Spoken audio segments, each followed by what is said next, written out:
somebody else. The only time I got my jaw jacked is never, but damn sure not quite yet.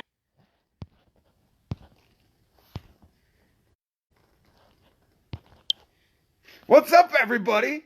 Did you miss me? God, I've missed all of you. Welcome to Mad Nasty Trapping, Season 3. It is upon us, boys. It started yesterday. I'm getting a little bit of a late start here. I ain't got no traps in the dirt yet, but you're about ready to see me come back again for Season 3, baby. And I am fired up, pumped, ready to go, man. God damn, I've missed all of you.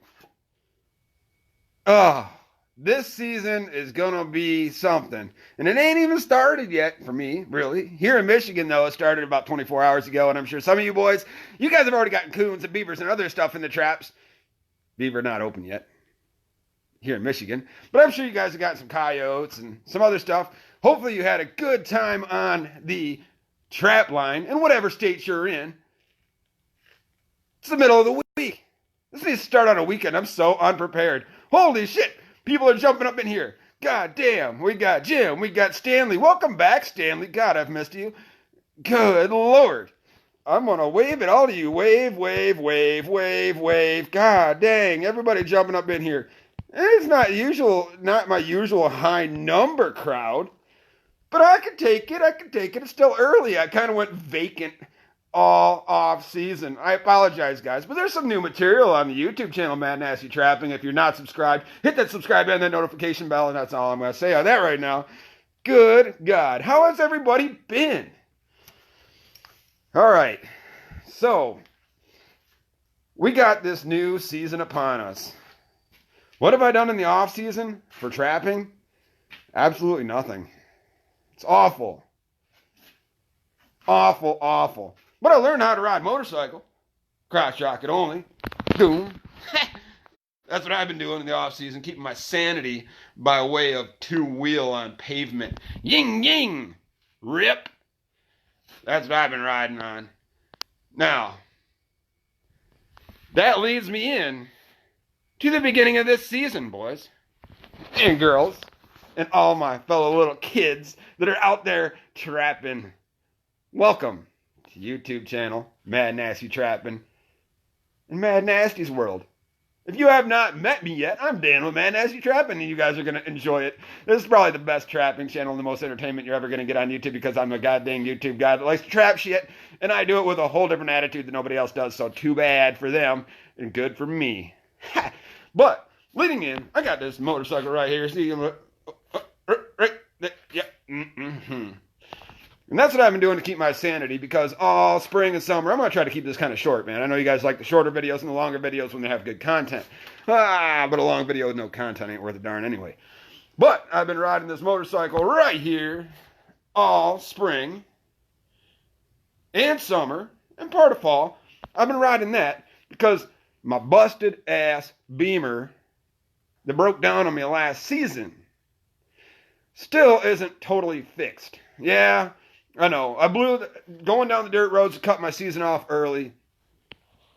You can see on last season's episodes of Season 2. Season 2 is a short-lived season, boys, not depressing. I still got my furs from last season in the deep freezers, and it ain't much. But I didn't miss out on much with the fur market the way it is. I heard the market was low as hell anyway.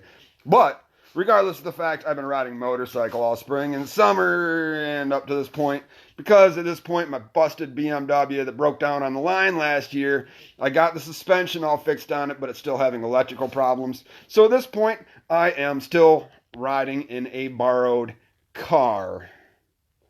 So is me, woe is me. It sucks. Trust me. It's awful, terrible, and I do not like it. But at least I got wheels to get to and from work, and I'm not walking. And my sanity has been cured by way of freaking two-wheel pleasure. So that's been keeping my sanity up and where it needs to be, and keeping me a little bit happy with this sorry ridiculousness that's been going on with me. And it continues for a second year in a row. But things are getting better. slowly but surely getting better. But that being said, with the borrowed vehicle I have, without losing my privileges to this borrowed vehicle, it makes dirt road riding a non-option. Terrible. So at this point, I am going to be setting up within those no dirt roads. God, I hate that. I love dirt roads. But so I don't lose the privileges of my vehicle, I gotta follow the rules, y'all. So this is gonna be inner city trapping on pavement and roadsides alongside paved roads. Yes, legally. No, not within city limits where no trapping is allowed. I'm not gonna do illegal crap online and on live streams and on video. Mad nasty trapper incriminate himself. Not a freaking chance, y'all. But I will be setting up a trap line this year, and they will be alongside paved roads and private property access that I have newly acquired. Okay, that being said, there is some state lands that have paved roads that go down the middle of them, state land on both sides. And last year I ran that line, and it didn't pay off worth a darn, but I'm willing to give it a second chance as my secondary to the property that I got access to this year.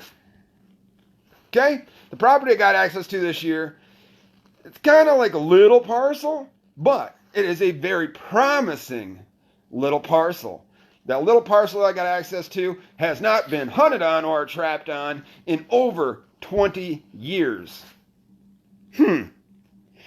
That being said, in close proximity to my house and said private property access, they have been clear cutting for new homes to go in. I'm talking a couple of 100 acres is being clear cut, already clear cut, and pressuring critters into this parcel of property in which I got access. And to top all that off, the landowner in which I got in good with over the last month and a half, the neighbor works for a pest control company. Said pest control company has been releasing their furry little critters, all happily unharmed, onto this parcel of property in which I got access for the last 10 years.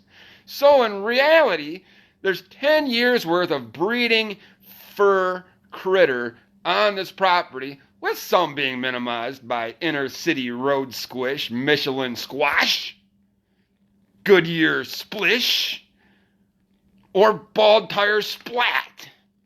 That's the only thing that's been eliminating the critters that are on this property. Besides that,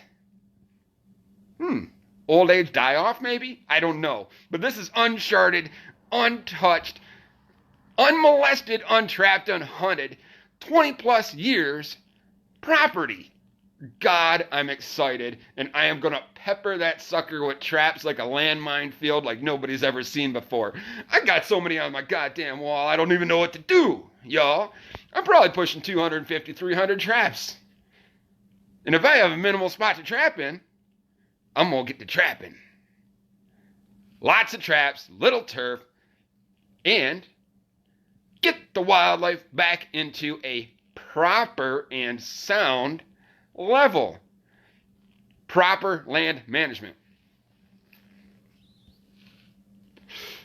Because, let's face it, this couple acres that I have access to, it's more than a couple acres, y'all. I think if I were to venture a guess, I'd say it's probably right along the lines at 10 to 12 acres. But a lot of critters for the surrounding miles have been pressured and pushed onto here and untouched. So, there are way too many critters on this parcel of property.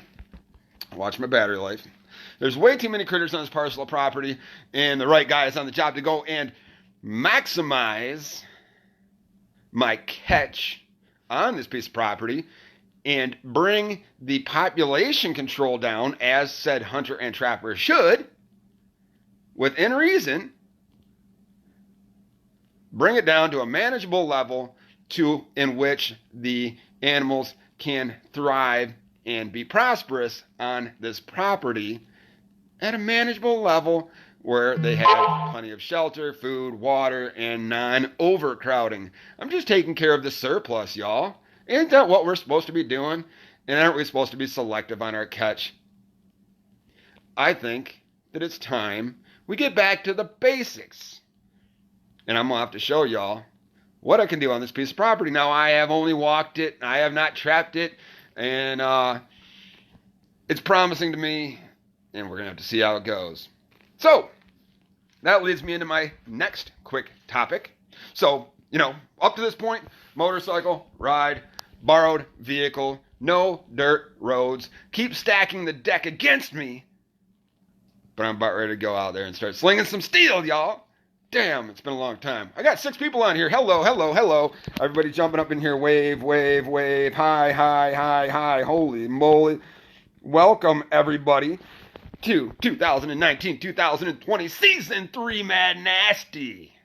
YouTube channel Mad Nasty Trapping. Subscribe, hit that notification bell so you don't miss anything, and there's going to be a lot coming up. Hoo-wah! God dang, I've missed everybody. All right, so the next topic of discussion here, keeping this as a short video since my battery's going to die and it limits me, is private property access. I should have done this video quite a while ago, but I have not. So, when it comes to private property access, it's probably in your best interest and probably in your best bet for getting said property not to go out the day of the season start or the day before the season start, but maybe go in the springtime or the summertime and start a good relationship or just an open talking relationship. Say hi, say bye, say how you doing, nice weather. Start up a friendly conversation with said property owner without mentioning the fact that you are a hunter, a trapper, and you want to rape their land and pillage it of all furry things that walk, some edible, some wearable. Even though that may be your end-all goal, it's probably not in your best interest to go and say that right away that, hey, I'm going to kill all your furry critters, and the ones that go and raid your garbage cans, 2 of them are going to die. No, don't do that. Say hi, say it's a lovely garden you've got out front.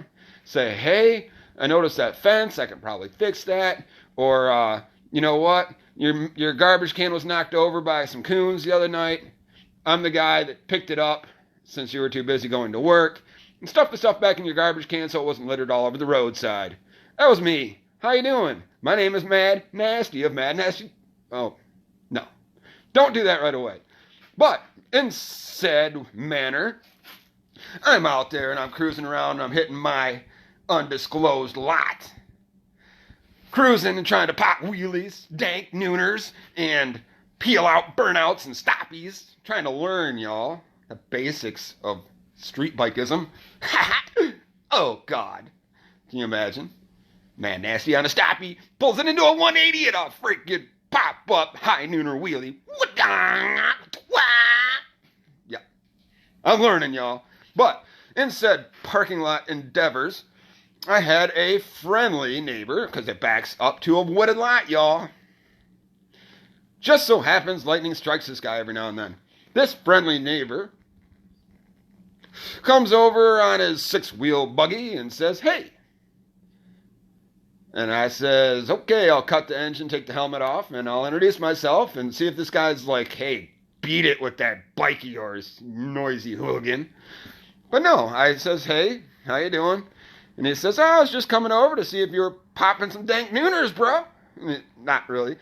I'm just coming over to watch you ride your bike because he's an old-timer. Old-timers are great, and I love all of you, you old farts. You guys make me happy with all your knowledge and ways of old. It's awesome. I love you guys. Seriously, I do. But, so I got into talking with him and blah, blah, blah. And I said, so you own this property here? And he says, yes, I do. I got 10% battery life. And he says, yes, I do. And I says, well, it's a nice piece of property you got yourself there. And he goes, man, you don't know the half of it. It's overpopulated with critters. I says, oh? He says, yeah, man, there's some really nice buck on this property. And, there's deer all over it. And I says, you know what? I talked to this guy, and he's kind of a jerk off, and I really don't appreciate the guy that he is. I think it's bad for us as a whole, trespassing and whatnot. But yeah, there's a guy that I know of, going to stay unmentioned, that has walked your property and has a reputation of taking some coyotes off this property. And he says there's a lot of abundance of critter on this properties. And I says, yeah, that's private property. I'm sure of it. It is not uncharted land. There is none uncharted left that I know of. Unless you're way off the goddamn grid. And he says, there's nobody that hunts or traps on this property without my permission. And I says, well, it's sad, but he has. And he's taken some nice coyotes off this property. I know that for a fact. And he goes, dude, all he has to do is ask for permission. I've given him permission to come on the property. There's too many critters. And I says, well, since you're offering, sir, I am that critter guy. I am critter control. I am population management. I am the guy that does it as a secondary, not only hobby, but another income. Not much. Thanks for a market. You, NAFA, you're hurting my pocket. But I says I am that guy. I am the hunter, trapper, law-abiding, feeding my family with protein venison and filling freezers full of fur, in which goes off to the market as a secondary income for my family. And he goes, you must be the guy I'm looking for. Because the guy down the street, this goddamn idiot down the street keeps on letting his 8 years ago, I said it was okay to release these trapped critters for his pest control company on my property. He's been doing it for 10 years now, and I'm a nice guy. I don't want to tell him to stop doing it because I gave him permission 8 years ago. But for 10 years, he's been releasing these critters on the property. And with all the building going on around here, all the deer are pushed onto here. It is a zoo.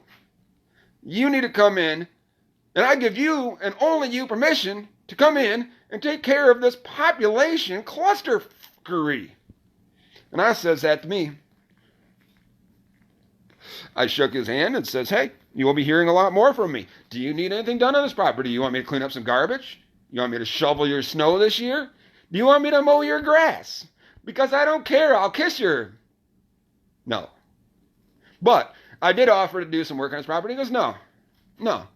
Hop on this 6-wheel buggy or ride your motorcycle back here. I'll hop on your 6-wheel buggy. And he showed me the property lines, and he showed me, dude, there were critters popping out of every corner. I'm like, you weren't kidding, man. This is a freaking zoo. And he goes, dude, the only thing I ask of you is you leave my property in good condition. You text me and let me know when you're coming on. You text me and let me know when you're coming off. And you send me pictures, photos, and or let me see what critters you managed to pull off my property, because there's some dandies on here. And I says, you know what? I'm all over this one, boy. And he says, okay, you're the only one that has private property access on here. And since then, and in my month and a half discussions of 2 to 3 times a week of other topics, hey, how you doing? How the sports going? Nice weather, blah, blah, blah. Every other topic under the sun, with the exception of trapping and hunting, I brought it up to him that, hey, I've got a couple of real close buddies of mine that I've been hunting with for years. I really trust them, but they're my backup guys. They're A, my cameramen, B, my deer dragon and critter hauling and novice, some of them, people that I am training along the way and teaching them this wonderful hobby that continues to inspire me to come out into the woods, even with nada for cash.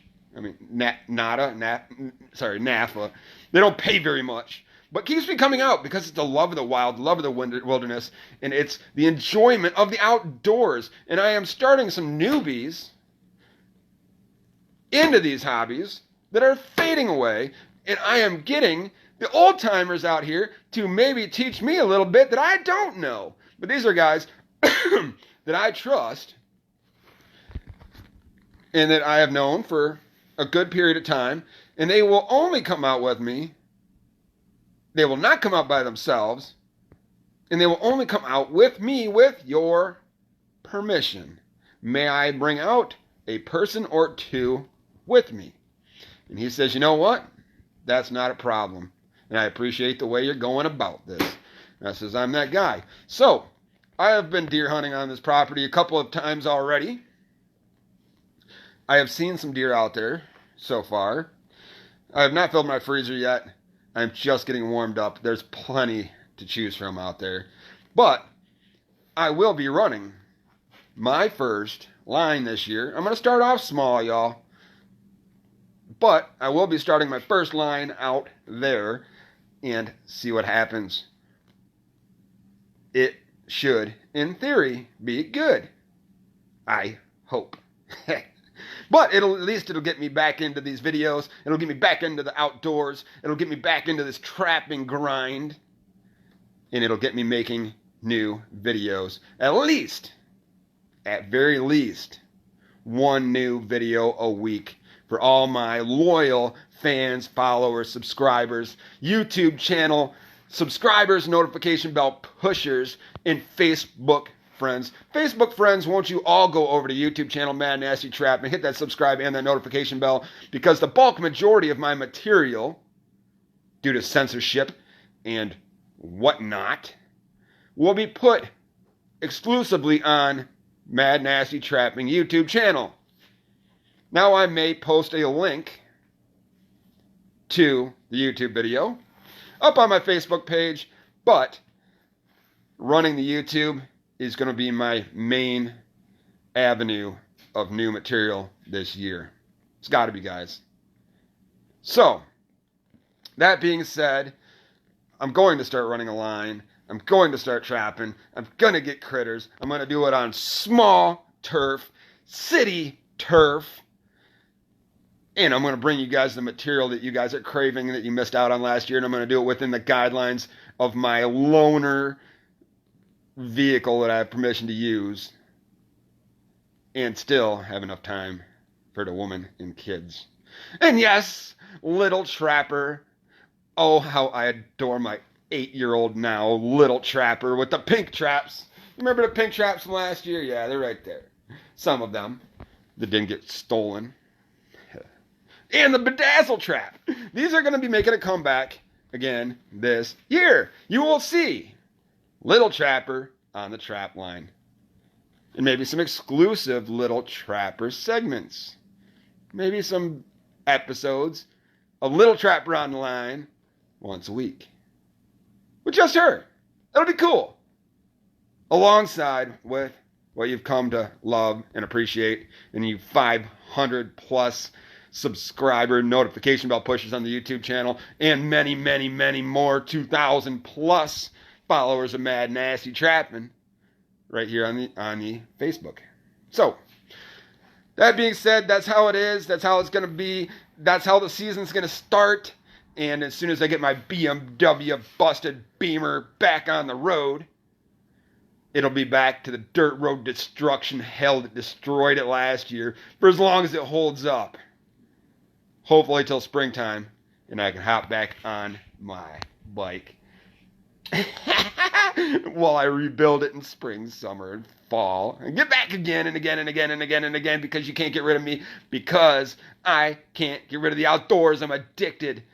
I love each and every one of you. Thanks for tuning in, and this episode is the first of many. Welcome to Season 3 with Mad Nasty on the Trap Line.